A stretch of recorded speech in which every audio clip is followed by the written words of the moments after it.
First, let's bow our heads for a word of prayer. Father, in the name of Jesus, we thank you once again for allowing us to be in your presence. Thank you for these, your children who are here today to open up the word of God tonight as we look into your word to show us how to live the Christian life. Bless those who wanted to be here but just could not make it.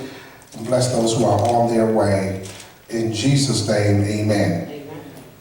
Genesis 34. Well, we come to a part in the passage in Genesis where we deal with a horrific situation that's going on in chapter 34.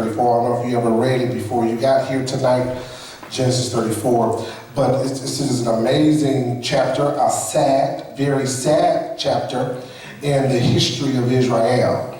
We already know that Jacob's name has been changed from Jacob to Israel. Israel means one who is governed by God. Also, we realize that even though Jacob's name was changed, he had a mountaintop experience with the angel. When he said, I'm not going to let you go until you bless me, we saw that he still didn't live up to his name sometimes. He still made mistakes. He reverted to acting like Jacob, which means deceiver, then Israel, which means the person who is governed by God. So in Genesis 34, we come to an awful chapter that talks about a lot of pain, a lot of hurt in this particular chapter, not only in the book of Genesis, but also in the history of mankind. We're going to mention a particular sin that is only mentioned here for the very first time in the Bible. This particular sin we're going to mention tonight. Now we know that the Bible was not written as chapters. You know that it was written in one form. But the Bible is written in chapters to break down what we need to understand in each one. It makes us understand the Bible that much better. Did you know that in this chapter 34, in this account, that God's name is absent in this chapter? I don't read God's name in this chapter at all. It is made worse by being the only chapter in the Bible outside the book of Esther where the name of God is not even mentioned. Chapter 34. However, throughout the book of Esther, remember, even though God's name is not mentioned in the book of Esther, you can see God at work in the book of Esther. You can see God behind the scenes in the book of Esther, but you're not going to see that here in Genesis 34. That's how bad it is. In this passage, we do not see God's name or his influence in chapter 34. This is a passage filled with sin, excess, and godlessness. Yet, this story serves to warn us of the high price of compromise. So if you want to know what chapter 34 is about, it's about compromise. One word, compromise, compromise. You can write that down as a title for chapter 34. The tragedies that take place in this chapter are the results of the failure and the obedience of Jacob. Remember, I think in the last chapter 33 near the end, when Jacob, remember last chapter 33, he ran into his brother Esau and they reconciled. And remember, he lied to his brother. His brother said, okay, I'll meet you over. He said, yeah, okay, I'm going over here. Now, we already know that God told Jacob to take his family back to the homeland, which is Canaan land. Jacob didn't do that. We read in chapter 28 and in chapter 31 and 33. Every time God told him to take his family back to the homeland, which is Canaan land, he always didn't do it. He just didn't do it.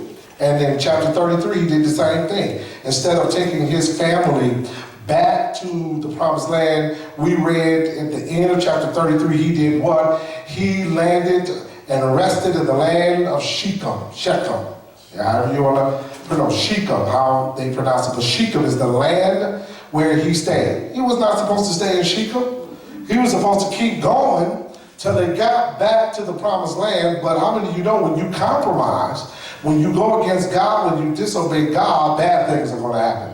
When you don't do what God told you to do, and then the consequences of that will follow. So we're going to see the consequences in chapter 34 of Jacob not obeying God when God said, go home, go to the land of Canaan. So that single act of compromise cost Jacob's daughter, Dinah, dearly, and put the rest of the covenant family of God at risk.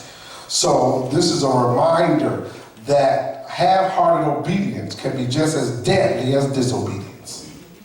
Half-hearted obedience, I'm going to do it halfway, can be just as damaging as I'm not going to do it at all. So when we think we halfway serving God, that can be just as damaging as not serving him at all, right? So look at verse 1. So our story begins in verse 1. Chapter 34, verse 1. I'll be reading from the New Living Translation, and it says, Now Dinah, the daughter of Leah, whom she had born to Jacob, went out to visit the daughters of the land. Say it again. Now Dinah, the daughter of Leah. So we know it's Jacob's daughter, but we know now which mother. Now, we already know Leah's relationship with Jacob, right? Somebody tell me, what's Leah's relationship with Jacob? She just made the babies. She made the babies. So he didn't spend no time with Leah at all? No, he didn't love her. He didn't love her like he loved who? Rachel, right? And then, each Rachel and Leah had handmaidens and or servants that he had children by. So he didn't even care about them either. Well, he cared about Leah's handmaiden kids, but really the kids he really cared about was the kids that Rachel had. And at this point, it's only Joseph that she had. So Dinah, I want you to pay careful attention to that part where it says, daughter of Leah, whom she had born to Jacob, went out. This is what she did. She's in another land in Shechem, and she went out to visit the daughters of the land. She is in a foreign land. She don't know where she is, and she's visiting the daughters of that land, right? Let me tell you what that means. Dinah is really, how old was she? She's about in her early teens. She's a teenager. She's maybe 13, 14 years old. That's how old Dinah is. So Dinah in her early teens, and she is Jacob's only daughter. It's the only daughter he had. He had 12 boys and 1 girl. That's the only kids he had. And you would think she would be spoiled brat. Wouldn't you think she would be spoiled? Mm-hmm. She's the only girl. All them boys. And last one he had, Joseph was last, so she was in between. You would think she would be spoiled rotten. Pampered. Because she's the only girl. Not so. Because she wasn't Rachel's daughter. She was Leah's daughter.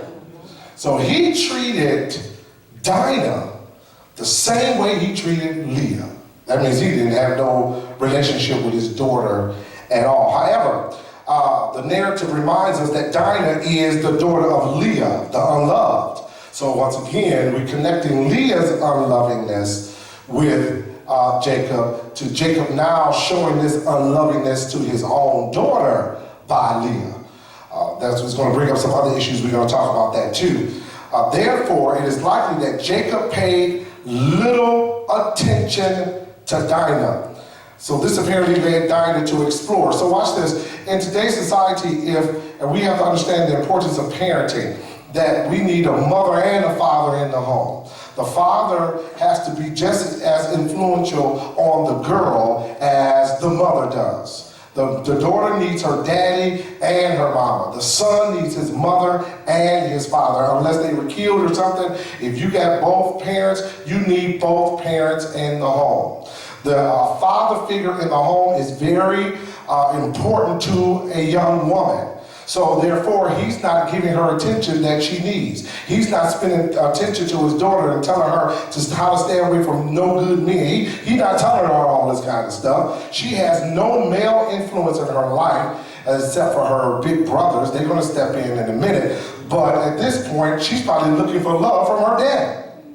So, because, when teenagers are at that age, what do you think she's going to do? She's going to rebel.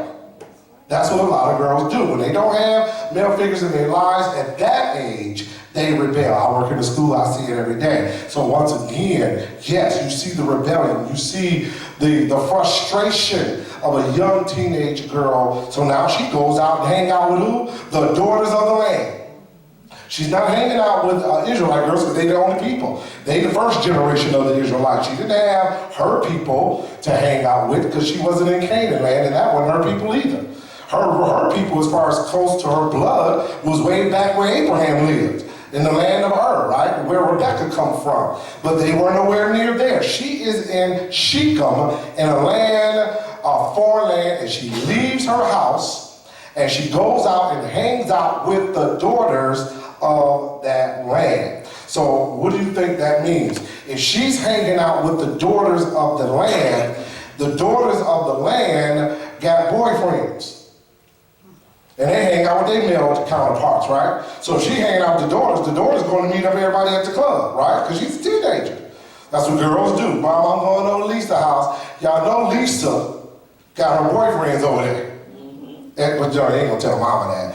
Me and Lisa studying, right? We were going to the library. They ain't going to the library. So watch this. Number one, Dinah is now hanging out with the daughters of the land. So you know they're heathens. So now they're hanging out with men. So now she is in a vulnerable situation. She's 13, 14 years old. She's now put in a vulnerable situation.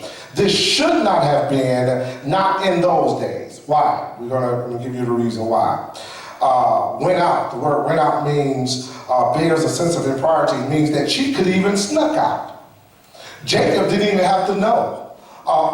Leah didn't even have to know. This is how no attention was given to her. She could have just went on her own.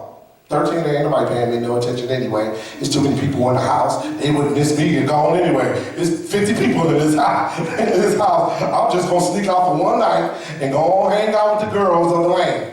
That's exactly what she was thinking. She could either snuck out or she could have willfully went out. Now it's worse if the parents knew she left at age 13 into a foreign land. It's going to be even worse if her daddy knew beforehand that she left the house, because in their day it was improper for a girl to leave the home at that age by herself, and she was, at that time girls could get married at 13, right? So any girl who was in their marriageable age was not to leave the house. This is the culture. You can't leave the house without a chaperone.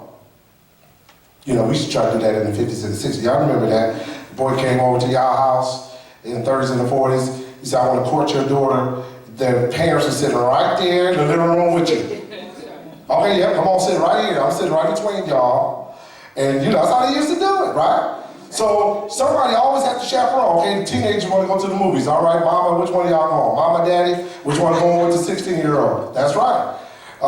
There's a particular church that in their church, their teenagers, when they want to go to the movies, they go as a group. The church does. So they don't deny that the kids want to go out together, but they go together as a group. So they got plenty of chaperones with the teenagers when they go to the movies. So ain't nobody sitting next to nobody in the movie think they're going to get away with something. So that's what you got to do with teenagers. If you don't think, just because they old enough to drive at 16, that they are that mature enough, well, he's 16, Josh could drive now, let him go ahead and take his little girlfriend to the movies. No, we going too. Josh, you gonna drive me to the movies. Me and your mom gonna be right there in the back.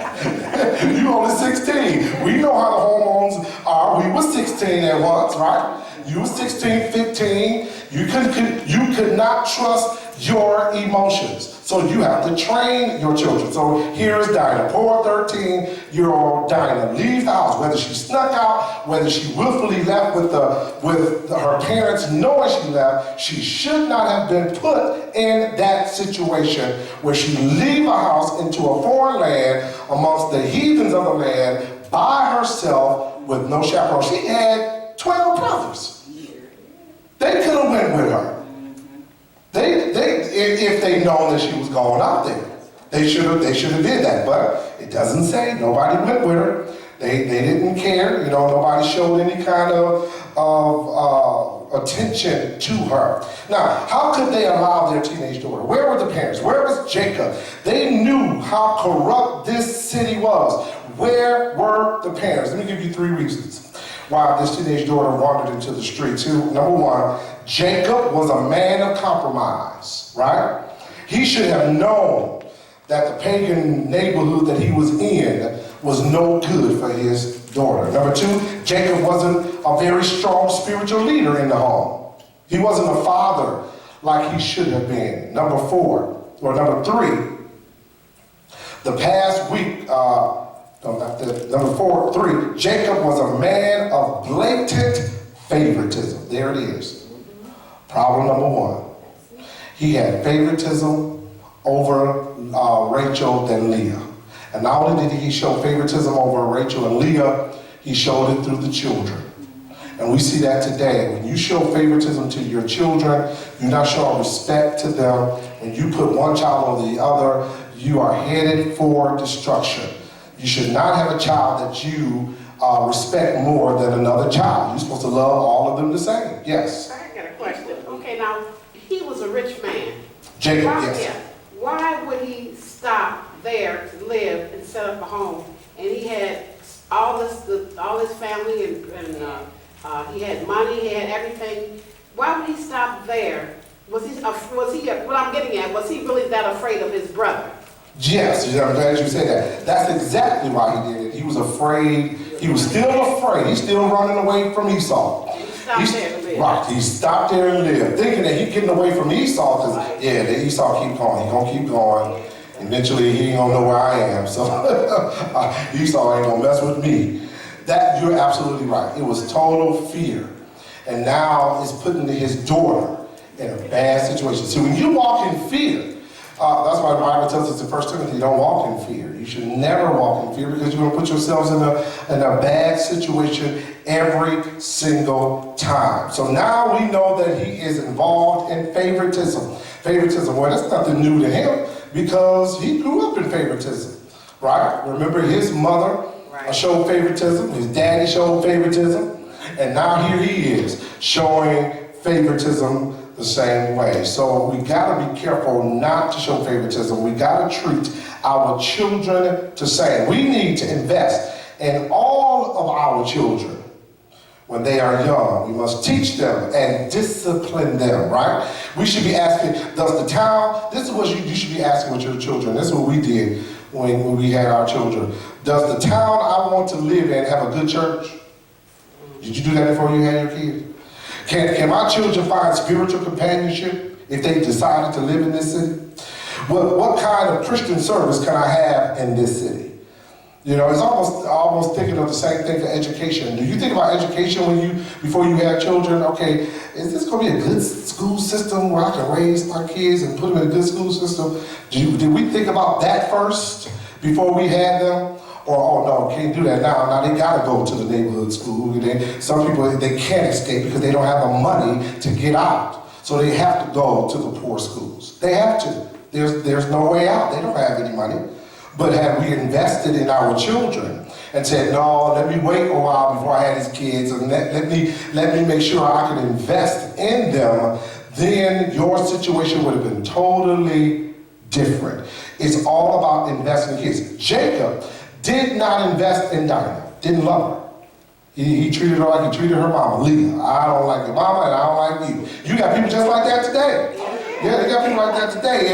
If they fell out, there's actually people who have fallen out with their significant other. And they had kids with the significant other. And the significant other have moved on. And they look at that child, you go just like your daddy, Johnny. You make me sick. So there's some people like that. I don't like you because you look like him. I don't like you because you look like her. I don't like it that you spending time with him. And then we talk about parents now. We just talking about people spending time with their parents. And the other spouse don't like it that you spend more time with your mama than the one spending more time with the daddy. That's all favoritism. That doesn't make any sense. And there's consequences for that. Look at verse 2 through 4. That was verse 1. That was all verse 1. Let's look at verse 2 through 4. Moses records this disturbing account I'll be reading from the New Living Translation. This is where it's getting rough. Watch this. When Shechem, the son, just to let you know before you read that. Shechem is not only the name of the city, it's also the name of the son that does this terrible thing. So we're going to be reading we're going to read Shechem a lot. Either we're talking about the city or we're talking about the actual person who was named after the city. Okay, so when Shechem, the son of Hamor, the Hivite, the prince of the land, saw her, he took her, talking about Dinah, and lay with her by force. He was deeply attracted to Dinah, the daughter of Jacob, and he loved the girl. He loved her, huh? Why do you take somebody by force and say you're in love with them? Oh, let me finish. So he was deeply attracted to Dinah, the daughter of Jacob, and he loved the girl and spoke tenderly to her. So Shechem spoke to his father, Hamor, saying, get me this young girl for a wife. I told you she was 13, right? I told you she was 13, 14 years old. So, trying to put it in a nice way, or a better way so we can all understand, he raped her. He saw this girl for the very first time, Dinah, who was in the city of an unknown city, a city that she shouldn't have been in because her daddy took her there. He should have took his family all the way to Canaan land, but he was scared of his brother Esau from last week. He said, no, let me still hide from Esau. I'll stay in this city called Shechem. So his daughter, who did not get any love from her daddy because he didn't like her mama, which was Leah, so he didn't show her no attention, snuck out one night at 13 years old to hang out with the daughters of that land. So while she hanging out with the daughters of the land, she at the club with the girls and the boys take her, or one of them take her and rape her. That sounds like today, don't it? That sounds just like today. That's exactly what happens today to a lot of young girls and a lot of young women. Now, I'm kind of puzzled that he said this. You maybe can help me when he said after he rapes her, he was deeply attracted to Dinah. How are you going to be, you looking at her body? I don't know if he was looking at her body. I don't know what he was looking at. But it says he was deeply attracted to Dinah, the daughter of Jacob, and he loved the girl and spoke tenderly to her. So Shechem spoke up to his father, Hamor, saying, get me this young girl for a wife. So he's rich, you know that, right? Because his father is the king of the land. His father is Hamor, he's the king. Okay, give me that girl for my wife. That's not how it works. That's not how you meet women. You don't rape them first and then want to marry them second. That's not how it goes. But a lot of people still think that today. For some reason, I told somebody, I think it was my wife, when I started working at the schools I work at, I was really outdone at the mentality of 18 and 19-year-old girls. I'm telling you, they have the mentality of people 100 years ago. The guy slapping them upside the head, he loved me. Okay, wait a minute, what generation did you grow up in? It's 2010 and you think that's love when somebody beat you and hit you and treat you wrong violently. They still think for some reason that's love. Now, not saying that they're not doing the hitting either now. Now they fighting. They are fighting with these guys and they busting out the windows, taking bricks, they doing all that kind of stuff too. But they think that kind of relationship, the violence is the love.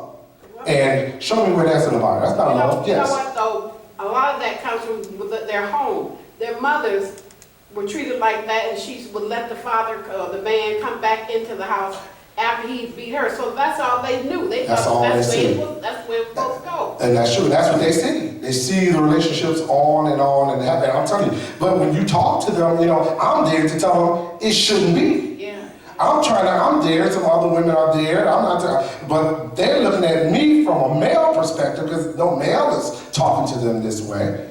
Of course they're hearing from a woman, but to hear from me that you should not be treated this way, they didn't know. 18 years old, 17, 16, all this, and that really gets me. So, 22, 23. Yeah, older than that, yes. 35, 38 years old.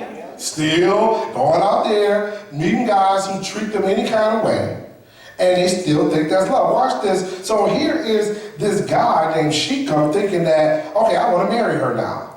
Daddy, go get me this young girl so she could be my wife. Now, the confusing part is he thought that he was in love with her. Then he thought that he can buy her from, because he's rich, yes, his daddy's rich, he's the king. Daddy, go get this young girl for me. But something is going to happen. Now, when Jacob finds out, you're gonna really be amazed at what happened to him after he finds out that his daughter was raped. Now, let me see where it is, the verse. No, he went to church. Fortunately, he raped. So after his rape of Dinah, something very unusual happens. It says he genuinely fell in love with her. I don't believe that. I don't believe he fell in love with her, talking about, I love her tenderly. No, you can't be in love with somebody after one night with that person. That's not true. You violated her. So now you're going to try to manipulate her to make you think that was really love. No, it was not. From her perspective, you asked her, was that love? No. You violated her, and now you're trying to turn it around and call it love. That's not love. That's not how women want to be loved for their very first time. To be taken by force. So we don't talk about it a lot in society, but it's happening a lot now. Remember, I think it was earlier in the summer, or it could have been late summer, but earlier this year, we had some rapists out in the city. Yeah, they still are. You know, they caught the 3 guys that was doing this other kind of stuff. But I'm talking about before these guys. These girls were being snatched into these abandoned buildings, and it was getting kind of being an epidemic in our city at one point earlier this year, where these young girls were being taken and raped, and we had to do something, and the people started going out on the street themselves and watching these girls get to school, watching them go back and forth. We actually literally changed our time for our school, because you know the kids had to be at our school at 7:30 in the morning. It's still dark in September at 7:30. We changed our time till 9 a.m. See, it's going to be light when you come, and it's going to be light when you leave. Because we felt those, we have girls that catch the bus at nighttime. So some girls have to get at 5 o'clock in the morning just to get to our school at 7:30. 16 years old, 17 years old, nobody to protect them. Where was Dinah's brothers? Where was her father? Where were all these people? In the course of these two, listen, this is the opposite of the response of Ammon's rape. You know, David had a daughter named Tamar. She was raped. Now, her rapist didn't say he fell in love with her. You know what he said? Afterwards, Amon despised his victim. That's what the scripture says. That's 2 Samuel 13:15.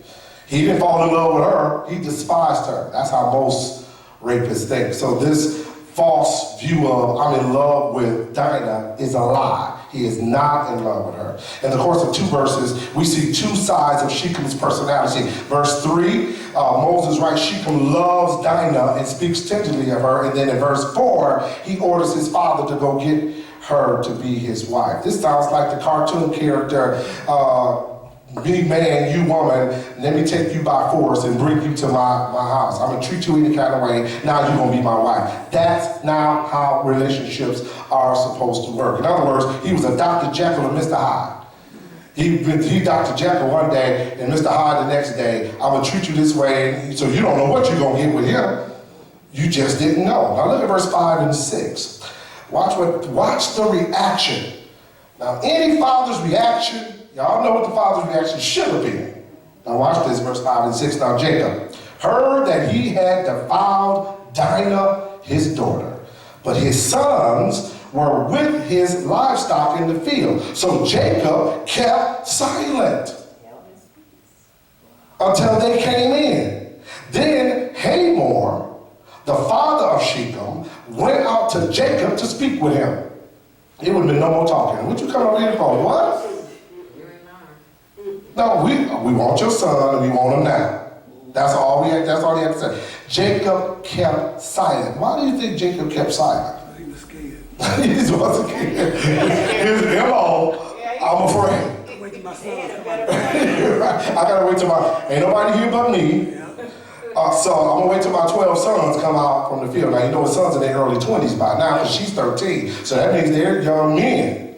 They're 20s and 30s. So this verse shows you that it shows you the passivity of Jacob, that there was no emotion at all all. No reaction at all to the defilement of his daughter. And once again, he had no connection with his daughter because he had no connection with her mother. Her mother is Leah. That's why the verse started off. The daughter of Leah. Y'all know how he treated Leah. So he treated the daughter the same way. I don't know her. I don't have a relationship with her. Oh, well, she shouldn't have been out there in the first place. That's what some people would have said. No, even if she was wrong, he should have been enraged. Even if he told her not to go out, he should have been enraged. You know how it is. Your kids take your car and the cops call you and the car's wrapped around the corner and then the first thing you don't say, look what you did to my car. That's not the first thing you say to your kid when they tow up your car. Are you all right? You all right? Now you know you punished for the rest of your life. You already know that, right? I just want to check to see if you're okay first. You all right? Or you'll never drive again.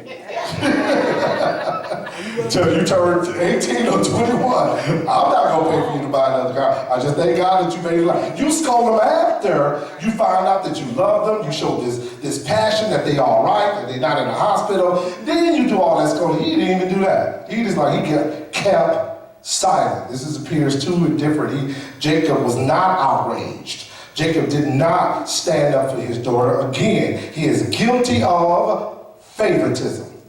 Because had that been Rachel's child, oh man, boys, get your guns, let's go, come on. Rachel's baby has been messing with, come on, that's my baby girl, all that kind of stuff. He didn't care about Leah at all. You know, we still see that today. You know, we can talk about them all we want to, y'all. Some of y'all grew up in families where they show favoritism.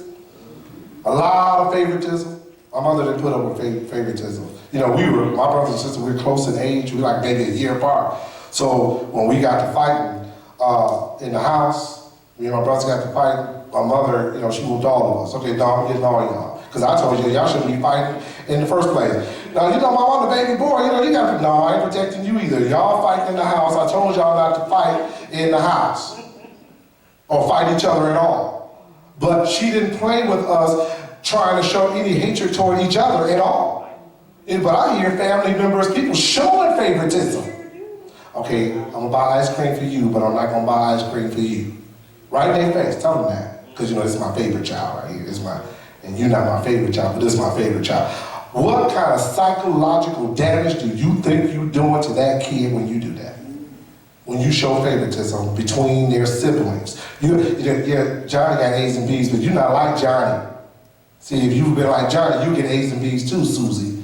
Now, see, you can't do that to your kids because your kids they are two different people, right? They're two different people growing up in the same house, yes, but you can't say that just because one child gets straight A's that your second child won't get straight A's. It may not be so. And you can't compare one child with another. Josh, I know Josh and Jasmine, they're glad that they're 7 years apart because I can't compare. I can't compare them, and I won't compare them between each other. They're 7 years apart. I can't look at Jasmine and Josh since Jasmine graduated from high school and college. Okay, now you got to do it, and if you don't do it, then you're not as good as she is. That never came out of my mouth. We never said that to him. We tell them, you need to graduate. You need to become a man. You need to be able to take care of yourself. That's the same thing we told her. You need to graduate. You need to get a job so you can take care of yourself. That's what we told both of them. So we don't show any favoritism to our kids. And this is the problem with a lot of families even today. And he's guilty again of showing favoritism, keeping silent. Jacob was a person just like another biblical character. I told you about David's daughter being raped, right? You know what David did? When he found out that his daughter was raped, he did exactly what Jacob did. He did nothing. No, he was opposite. He was furious. 2 Samuel. Somebody turn to 2 Samuel 13. Watch the reaction of David. He was just like Jacob. He did nothing. 2 Samuel 13, 20, 21. He did the exact same thing. Tamar, David's daughter, was raped. He did nothing. Just like Jacob didn't do anything. If you find it, it's chapter 13, verse 20 and 21. 2 Samuel. I'm reading from the New King James. Okay. And Absalom, her brother, said to her, has Amnon, your brother, been with you? But now hold your peace, my sister. He is your brother. Do not take this thing to heart. So Tamar remained desolate in her brother Absalom's house. But when King David heard of all these things, he was very angry. Okay, so he was angry at this, but watch verse 22. Read verse 22. What did Absalom do? And Absalom spoke to his brother Amnon, neither good nor bad. For Absalom hated Amnon because he had forced his sister Tamar. Okay, so once again, if you read that story, he's going to be dealt with. Ammon's going to be dealt with. Jacob in this story did not show any rage or anything toward what happened to his daughter. You know, something Edmund Burke said this: the only thing necessary for triumph of evil is for good men to do nothing. Evil triumphs when good, so-called good people sit there and don't do anything. So if something, there's something called righteous indignation. You can get angry about certain things. It's how you deal with the angry. God never told us we couldn't get angry if something happened to your family member. Somebody did something. He just says don't be vengeful, right? He says vengeance is mine. But that doesn't mean that you can't get angry. That doesn't mean you can't seek the law up to the highest of the law, to the max of the law, to say, yes, I want this done to him according to the law. You're supposed to be seeking that. You can do that. That's righteous indignation. Had the civil rights movement sat back and let people do what they did to us, okay, y'all gonna be sitting on the bus for the rest of your lives. But people got mad at people in those days for standing up and saying, we tired of sitting on the back of the bus. We tired of going through the back door. And how dare you say we don't have a right to get mad at being treated bad? So once again, it is wrong for him not to do it. Look at verse 7, Jacob's indifference to his daughter. It says, now the sons of Jacob came in. Now they come in and from the field, and when they heard it, and the men were grieved, and they were very angry, because he had done a disgraceful thing in Israel by lying with Jacob's daughter, for such a thing ought not to be done. They got mad more than the daddy got mad, the brothers. Now you know Leah had sons. So we're talking about the brothers, her brothers from her mother Leah, those brothers, her real brothers, from that mother, from Leah. They got mad. Because Jacob, remember, he showed this partiality to them. He was supposed to get just as mad as they were. That word grieved or upset is the same word that God uses for wickedness. The exact same word. He's grieved at the wickedness. These boys had a righteous indignation. Even though they start off being mad the right way, we're going to find out they end up doing something very wrong. They take revenge, but in the wrong way. So the brothers express a righteous indignation against, which Jacob didn't do, for their daughter, for their sister Dinah. So watch this. Many Christians say we can't get angry, but Ephesians 4:26 says we can be angry, but sin not. So what does that mean? How do you get angry and not sin? You say, God bless and keep you. How do you do that? How can you get angry and not sin? Because you know you want to go hurt somebody when you're angry. So how is it that you can be angry and not sin? You want to give me an example of that? Go ahead. I was just going to say, naturally, your natural reaction is anger. It's just how you handle it. You don't continue to dwell in it.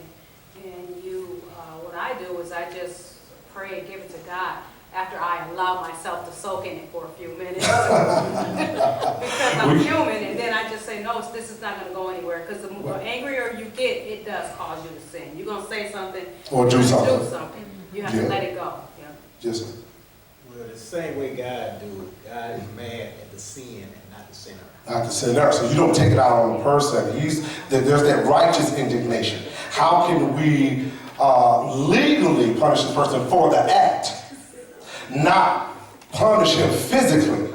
Because of course you want to hurt him or her instead of the act that they did, or make them pay for legally what they've done. Watch this, verse 8 through 12, we'll see the reaction of Hamor and Shechem. Watch this. But Hamor spoke with them, saying, the soul of my son, Shechem, longs for your daughter. Please give her to him in marriage. How dare you? Intermarry with us. Listen what he says. Intermarry with us.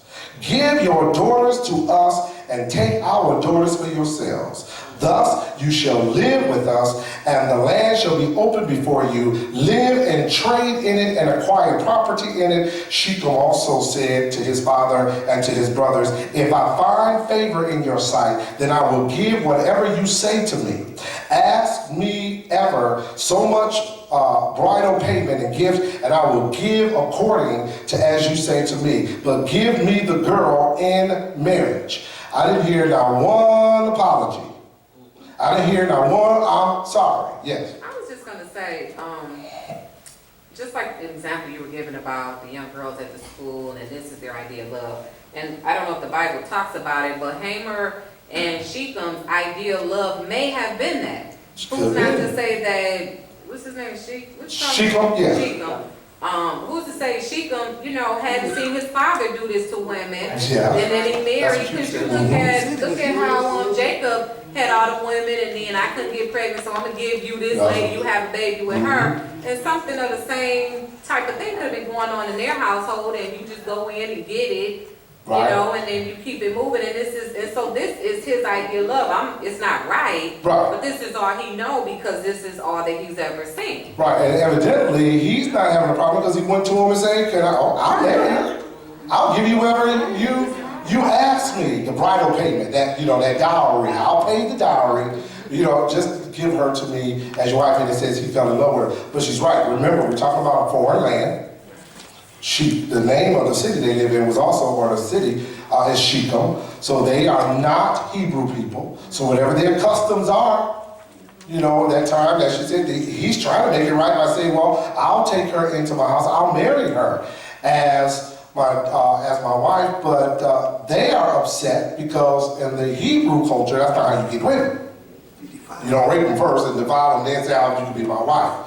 But they believe in, of course, polygamy. Most of those cultures in that time did believe in it. But evidently, that was an issue, but there still was no apology. And why would he apologize if he felt that he was in love with her, and I'm trying to make it right by taking her from you and actually making her to be my wife. But they didn't want to hear that. They're like, nope, that's not what they want to hear. No hard feelings. Let's all get married and be one big happy family. That's, in other words, that's what they were trying to say. No hard feelings. Let's just all be one happy family. So Hamor offers an allegiance between two peoples. Now my question is this right? This allegiance? Why isn't it not right? Why wasn't this a good plan? See, because the Shechemites, they were about their self-interest, because they knew that Jacob was a man of God, and they could get all their riches together, and they'd all be one riches together. Okay. He was thinking about the riches, in other words, as far as. But he was rich. No, He was rich, yeah. Well, look at Jacob. And Jacob was very rich. So you're right, he probably thinking, if we get together as two people, we can become one people. Right. And we have this great wealth and great land. Come on, let's just get together, be all brothers and sisters. And so we can share this wealth. But why else wasn't this a good plan? That's not, yes. Well, they Jewish. Okay, And they are non-Jewish. And right. So they were not supposed to mix with any other nations. Why is that? Because God said, oh, white folks and black folks can't mix together, that's what he said? No. Oh, he didn't say that? If he had mixed, that's not where God told Jacob to be.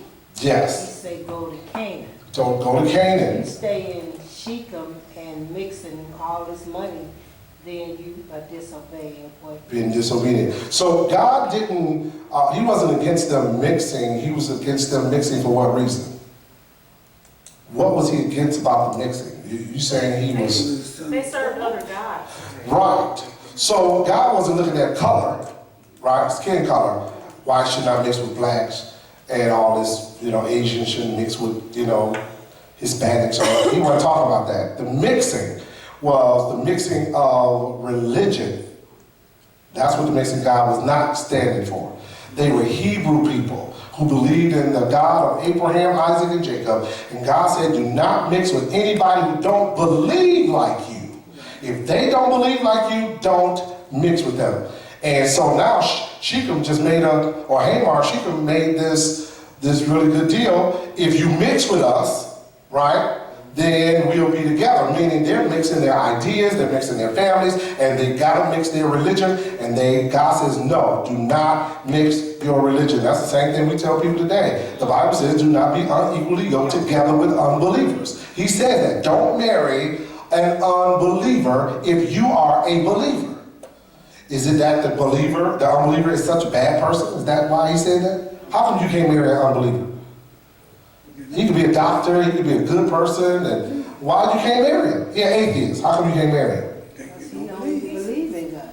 But he's a good man. He send his kids to He may school. start pulling you towards his beliefs and make you seem like you're wrong for what you're doing. Okay, so that's exactly right. He or she, whoever it is, will begin to get one or the other, will get somebody to come on somebody's side. It could be you, it could be him.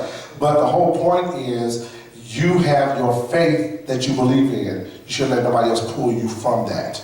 If y'all want to walk together, if you're just going to be in belief of that, then that's what you become. You become a Jehovah's Witness. If your spouse wants to be a Jehovah's Witness and you say, no, God doesn't want us to be Jehovah's Witnesses, but you want to still marry him, so you say, I guess I'll be a Jehovah's Witness too. You have to do that. Somebody's going to have to compromise, because if you become a Christian and you still got a Jehovah's Witness spouse and y'all have kids, oh my goodness, what's going to happen to the poor kids? They be going to the Kingdom Hall and then going to the Pentecostal church the next Sunday. Speaking in tongues one Sunday and then doing something else at the Kingdom Hall the next. That's what happens. They become confused. They don't even know, and God had to bring them out of some unbelief that they were in. So that's why he tells you, don't become unequally yoked with unbelievers. Marry a believer. I have a lot of scriptures here that talks about being equally yoked, but we don't have to read it. You just need to know in the scriptures that you know about that we should not be mixing with unbelievers. Find a believer to mix with. So God wants his people to marry other godly people. Watch with this. Jacob's sons answer Shechem and his father in verse 13 through 17. Let's read that. Jacob's sons answered Shechem and his father Hamor with deceit, because he had defiled Dinah, their sister. They said to him, we cannot do this thing to give our sister to one who is uncircumcised, for that will be a disgrace to us. Only on this condition will we consent to you, if you will become like us, and that every male of you be circumcised. Then we will give our daughters to you, and we will take your daughters for ourselves, and we will live with you and become one people. But if you will not listen to us to be circumcised, then we will take our daughters and go. So what happens with Jacob's sons? They said, okay, we're gonna make this deal with you. We like this deal that you made, Shechem and Hamor, but in their hearts they didn't. In their hearts they were lying. Just like your dad. Yeah, just like their father. They have now become deceitful. And where do you think they learn how to be deceitful from? Their daddy Jacob. So what is the deceit? Now, not only they go a little far with this deceit, they use God in their deceit. They said, we will make a covenant with you, because we have a covenant system that in order to be a part of us, you got to be circumcised. This is a blood covenant that God did between all the males of Israel. And so they told Shechem and his people, if all your men get circumcised, then we'll join with you. But they were lying in their heart. They were lying. And Shechem is going to say, okay, that's great. So why would they use God? Do people do that today? Do people use God to be deceitful? Oh, they do, don't they? Yeah, you see them on TV a lot. They say, thus saith the Lord. Just send me $25. And the Lord is going to bless you. Yeah, people use God to be deceitful. These boys, have learned deceit from their father, and they're being deceitful to a group, how come they just couldn't be truthful with them and say, no, we don't want to accept your plan. We are mad that your son raped our daughter, and we just gonna kill y'all. We just gonna do it. That's all to it. We want him. They could have just took him. But now they're gonna do something even worse than not worse than what he did, but they're gonna go a little bit further into their deceit and what they're about to do to these men. So they say, yes, if they get circumcised, we will mingle with you. Your daughters will be our daughters. Our daughter will let our daughter become, or our sister become his wife. But let's see the corruption that happens here. They answer with deceit. Of course, they got that from them. Jesus says this. Jesus said in Luke, he says, a disciple is not greater than his teacher, but everyone, when he is fully trained, will be just like his teacher. He was trained by the best. Jacob. Jacob taught his boys how to be deceitful. I mean, they had a clear face. Yes, we'll marry your daughters. If y'all get circumcised, we'll do it. We'll go right along with it. But watch what happens to them. In other words, they played, we say the race card, no, they played the religion card. That's the card they played. Jacob silenced. All of this is because Jacob was silent from the beginning. Had he spoke up from the beginning and showed anger and dealt with that boy of what he did to his daughter, none of this would have happened. Had he been obedient to God and went to Canaan, his daughter wouldn't have been caught in that situation in the first place. Had he been obedient to, we got to look at some of the decisions that we make in our lives and say, am I really in this situation because of my decision that I made? Yeah, yes you are. But God can get around your decisions. He can get around your mistakes and still get his plan done in your life. That's the kind of God we serve. Let's read what he says, verse 18 to 24. Moses writes, he continues the story when he says, now their words seemed reasonable to Hamor and Shechem, Hamor's son. The young man did not delay to do the thing because he was delighted with Jacob's daughter. Now he was more respected than all the household of his father. If Shechem is the most honored in Hamor's house, and Hamor was the founder of the leading citizens of Shechem, that tells us something about the other depravity of the place. That was just a little note. So Hamor and his son Shechem came to the gate of their city and spoke to the men of their city, saying, these men are friendly with us. Therefore, let them live in the land and trade in it. For behold, the land is large enough for them. Let us take their daughters in marriage and give our daughters to them. Only on this condition will the men consent to us to live with us to become one people, that every male among us be circumcised as they are circumcised. Will not their livestock and their property and all their animals be ours? Only let us consent to them, and they will live with us. All who went out of the gate of his city listened to Hamor and to his son Shechem, and every male was circumcised. Every last one of them. Everyone. All who went out of the gate of the city. So they took it. They believed that the sons of Jacob were going to mix with them, trade with them, give them their property, they take their property, and that wasn't their intent, was it? Let's read verse 25 through 29. Now it came to pass on the third day when they were in pain, because y'all know circumcision is painful. That's why you got to do when the baby is 8 weeks old, 8 days old, because he won't remember nothing. You can't circumcise a grown man, but that's a painful act. So now it came about on the third day when they were in pain that two of Jacob's sons, Simeon and Levi, Dinah's brothers. Notice he said Dinah's brothers. That's Leah's boys, right? Each took his sword and came upon the city unawares and killed every male. Killed them all. They just killed, look, they killed Hamor and his son Shechem. They killed the daddy and the son. And killed all the men in the city. Now, does the punishment fit the crime? Now, come on. You didn't have to kill everybody. They had to kill everybody. The punishment don't fit the crime. They should have got the one guy and got him. But they killed everybody. And not only did they do that, wait, they're not done. Well, it said, killed him with the edge of the sword and took Dinah from Shechem's house and went forth. Jacob's sons came upon the slain. Now the other sons, now Jacob, he says Jacob's sons now. From the other wives, other women, Jacob's other sons came upon the slain and looted the city. Not only did they kill him, they took all their stuff. But they had to though. Well, Because he was rich. They was gonna come after them and he killed everybody. they killed everybody first anyway. I said, They if killed all the they did, men. they just killed, if they didn't kill all the men, Well, the they men beat would have them came to the after them punch. because he. Right, if they wouldn't have killed all of them, because if he would have killed Shechem and just Shechem himself, you saying that they would have came after Jacob and his sons, because they were only few, and they in their country. So they said, well, you're thinking that if we don't kill these guys, all of them, then they're going to come out and kill us. I can see what they did. So they stole everything from them. They killed them and stole them. And watch this, because they had defiled their sister. They took their flocks and their herds and their donkeys and that which was in the city and that which was in the field. And they captured and looted all of their wealth and all of their little ones and their wives.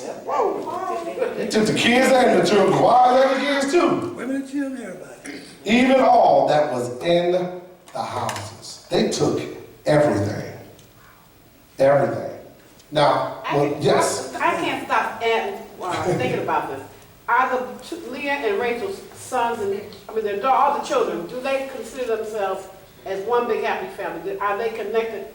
Well, from them, they They're are. all in the same tent. In the same house. Evidently, remember, Jacob made that favoritism. He made that split between them. I know, but the children feel like that's my sister, that's my brother. Right, well, they did help. So even Jacob's sons helped.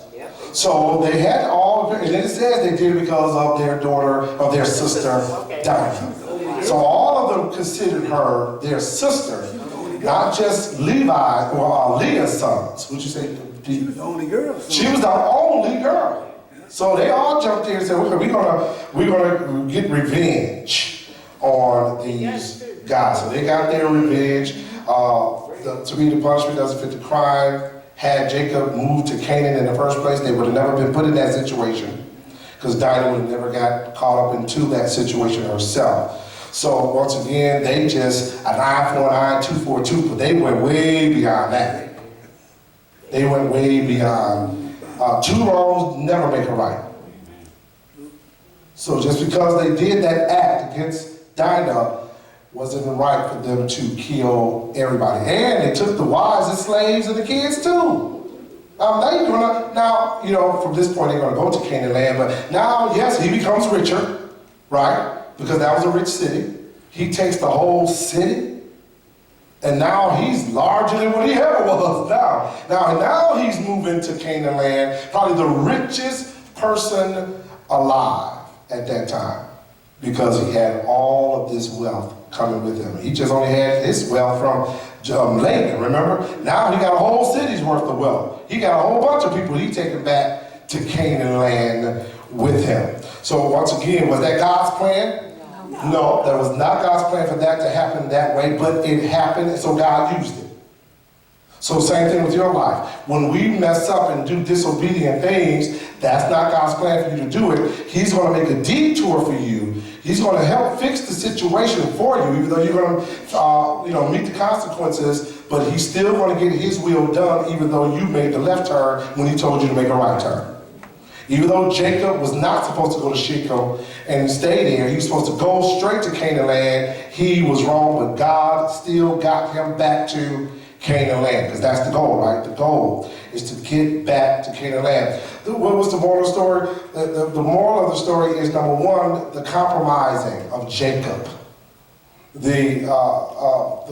The fear that he never really believed sometimes that God was going to take care of situations for him.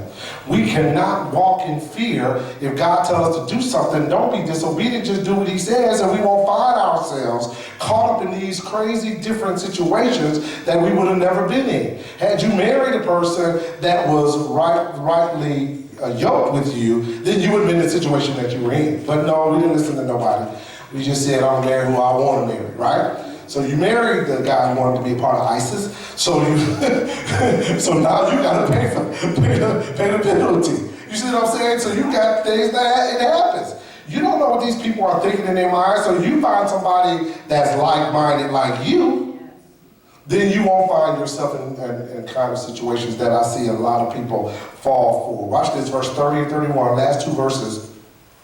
Then Jacob said to Simeon and Levi, you have brought trouble on me. Here you go. It's scary. Right, you brought trouble on me. By making me odious among the inhabitants of the land, among the Canaanites and the Perizzites. And my men being few in number, they will gather together against me. See, he's thinking about himself again. Gather together against me and attack me, and I will be destroyed. I and my household. See, he's not putting his faith in God. You done killed all these men in the city, Simeon and Levi. Now everybody else gonna be after me. And that's not the case. That wasn't the case. He walked in fear. He walked in total terror. So once again, he's not believing that God is going to take care of him. Once again, all Jacob is thinking about his own reputation. He's not thinking about Dinah. He's not thinking about his family. He's still thinking about himself and how this is going to affect him. So we got to understand that never mind the fact that he never thought about his daughter being raped. He never thought about his sons abusing the ritual of circumcision. He never thought about the male citizens of Shechem being slaughtered. He didn't think about that. He didn't think about the city being plundered, that his son stole everything from the people. He didn't think about the women and children that they had to take captive. See, he didn't think all this stuff happened. All because he refused to walk in God's footsteps. So once again, we see that he is a person who is not standing for God. He has compromised over and over and over again. Remember, we got 3 more chapters to talk about Jacob next week, because we're going to get in chapter 37, I think, we begin to deal with Joseph and his story. We're going to see how Jacob dies. We're going to see all of that in the next couple of chapters. Any questions? 31 is 31. read that. Oh, read 31. Read. I'm the New King James, but they said, should he treat our sister like a harlot?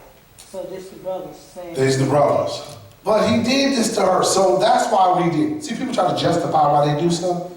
No. That did not justify putting women and children in slavery. It does not justify killing all of their daddies and their sons. There was one man that did that act, not the whole city. So no, it doesn't. We can't justify our vengefulness, because we want to go that extra. Okay, you kill my cat, so I'm gonna kill your cat and dog. That's how we think. Because I'm gonna get you back. I'm gonna get you back. You're gonna learn. You know, right? That's right. That's what they say. You're gonna learn today. But that's the wrong. We cannot take vengefulness in ourselves. But we're gonna find out what happens to Jacob.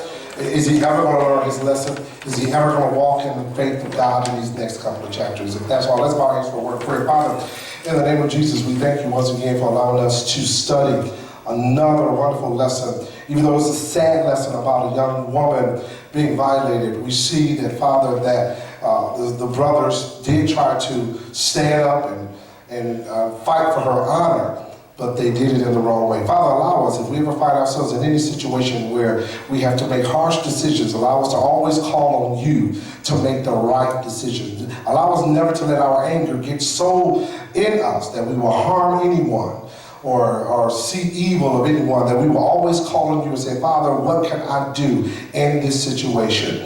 Heavenly Father, as we dismiss from this place, allow us to go to our several different homes and find everything in order. In Jesus' name, amen.